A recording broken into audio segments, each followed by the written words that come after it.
你以为现在手机只有比跑分、拍照、录影跟续航力而已吗？Honor 600 Pro 给你不太一样的答案，能不能将手机把你的灵感变成影片？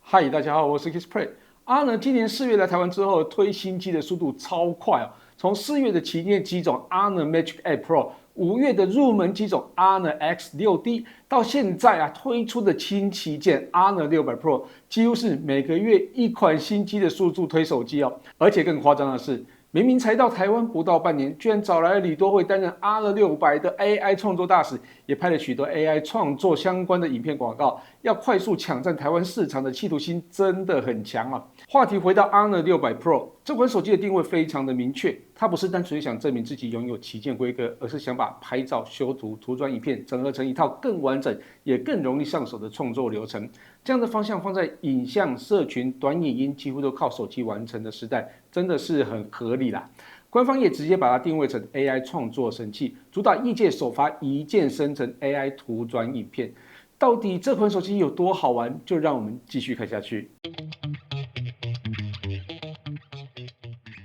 先看基本盘规格 ，Honor 600 Pro 定位在轻旗舰，搭载上一代的旗舰处理器高通 Snapdragon 8 Elite。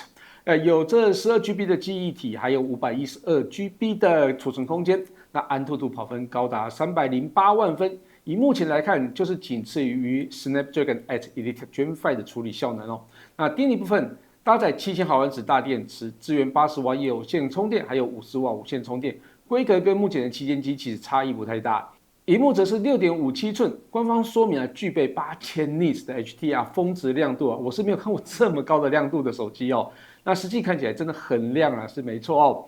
还支援3840 Hz 的超高频 PWM 调光，最低也能降到1 nit 的最低亮度超暗模式哦。防护力部分也提供 IP68、IP69、IP69 可以防尘防水等级。虽然说官方一再强调 Honor 600 Pro 是 AI 创作神器，但整体的规格看起来，底子是真的还蛮不错的哦。毕竟如果使用不流畅 ，AI 再怎么强大，其实都是枉然呐。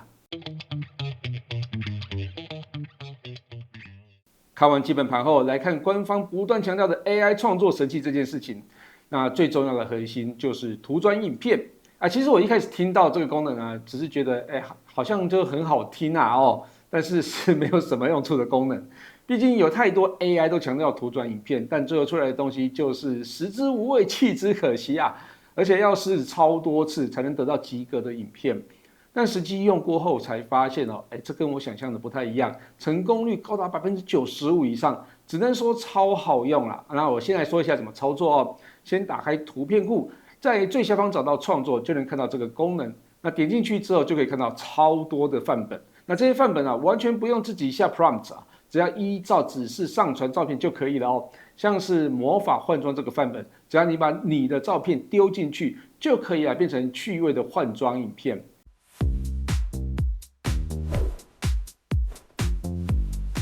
灵感独奏部分，只要上传人像还有乐器的照片，就可以变成你弹奏乐器的影片。幻象流转也很好玩，我上传了花苞跟花朵的照片之后，就变成开花的缩时影片哦。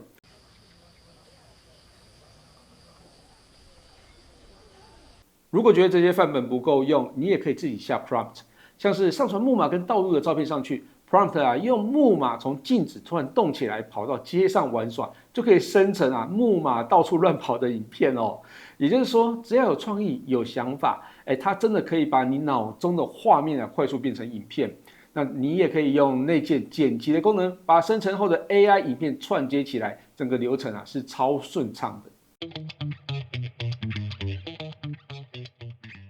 Honor 600 Pro 虽然强调图转影片，但其实它的 AI 功能还不少。以大家比较常用的 AI 修图功能来说，就有着 AI 消除、AI 超高解析度、AI 智慧去背，还有 AI 扩图，都非常的实用。现在测试 AI 消除功能，用所有手机都很难生成的这张照片，也就是遮蔽在人脸前面的物品的照片来做示范。那圈选之后，真的直接移除物品并且把人脸完整生成出来。虽然不是每一张照片都能消除成功，但成功的照片真的都很正常哦。AI 扩图也是我很常用的功能，选定一张照片，在魔法修图中啊选择 AI 扩图，接着就可以调整扩图的方向跟大小。按下扩图之后，大概10到20秒就可以看到结果，生成出来的画面几乎看不出破绽哦。智慧去背也是非常有趣的功能，如果是有主角的照片，准确率会比较高一些哦。那按下之后，可以移动主角的位置并补上空缺的画面，也可以直接用照片库里面的其他照片作为背景。当然，要用透明背景去单纯去背或是纯色背景也是没有问题的。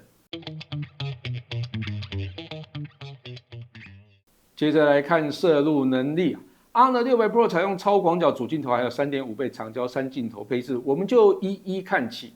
主镜头采用1.4寸2亿像素感光元件，光圈是 f1.9，并具备 CPA 6.0防手震。那日拍部分色彩其实算还蛮饱满的，细节表现是完全不在话下，就算放大到2倍，也有如光学焦距般的表现是整个我还蛮喜欢这个氛围的哦。夜拍部分，拍摄光照比较充足的建筑物，无论是1倍或是2倍，细节表现都很到位。即使只有微光的环境下，其实拍起来也是还蛮不错的哦。长焦镜头采用2.75分之1寸5000万像素感光元件，光圈大小是 f2.8， 3.5倍的光学变焦，等焦焦距是80mm， 并且有着 CPA 6.5的防手震。日拍部分，色彩调性跟主镜头略有差异不过在细致度表现上还不错。放大到7倍之后，细节也都维持很好的表现，是可以拍摄作品的水准。那夜拍部分，3.5倍光学焦距表现，真的还蛮不错的，即使在偏暗的环境下，也能拍出不错的画质。那7倍在光照充足下，暗部有一些略微的涂抹感，不过这个是还算可以接受的。不过在偏暗的环境下，锐利度就会大幅下降，不建议在这样的环境下用这个焦距哦。那超广角部分采用3.06分之1寸感光元件，光圈大小是 f2.2。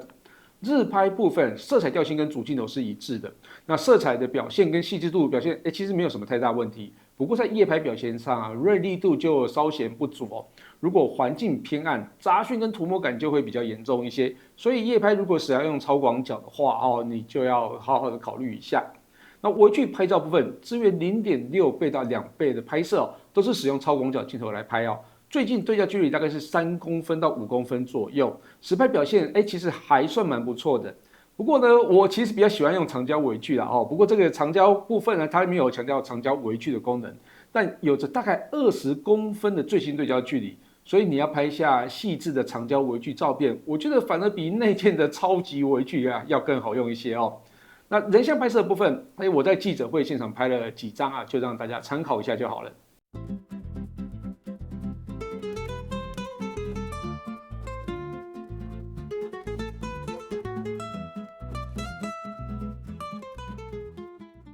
接着我们来看一下录影部分，拍摄时我都是用 4K 30fps， 而且关闭自动 FPS 的方式录制我们先从画质部分看起那白天部分超广角表现还不错，该有细节跟锐利度都还算有保留住啦。那主镜头的表现更为优异，细致度比起超广角要好非常的多暗部细节也更为清晰。那长焦表现也跟主镜头一样优异是非常好用的焦距。夜晚录影部分，主镜头的画质表现还算蛮不错的虽然高光抑制并没有强大到令人惊艳，但表现还是有一定的水准那长焦部分表现并没有像主镜头那么好，但是还算可以接受。那超广角部分，就建议不要使用接着我们来看一下行走间录影的稳定度，在白天使用超广角时几乎没有晃动感，稳定度还蛮好的。那主镜头也几乎没有晃动感那CPA 6.0的加持果然是有差的。那长焦部分行走间拍摄比较容易出现演算法造成的微小抖动，建议我觉得这个镜头禁止拍摄会比较稳当一些。夜拍部分，主镜头夜间拍摄稳定度非常的好，是完全可以用的品质。那长焦部分就比较不建议边走边拍因为画面其实偶尔会有一些跳动感。那超广角就先不要用。总结来说 ，Honor 600 Pro 虽然定位在轻旗舰，但不止规格有到位，真正有趣的是，它把拍照修图到 AI 图转影片这套流程都串起来了。尤其是图转影片这个功能，真的让创作者多了很多好玩又实用的素材可以延伸发挥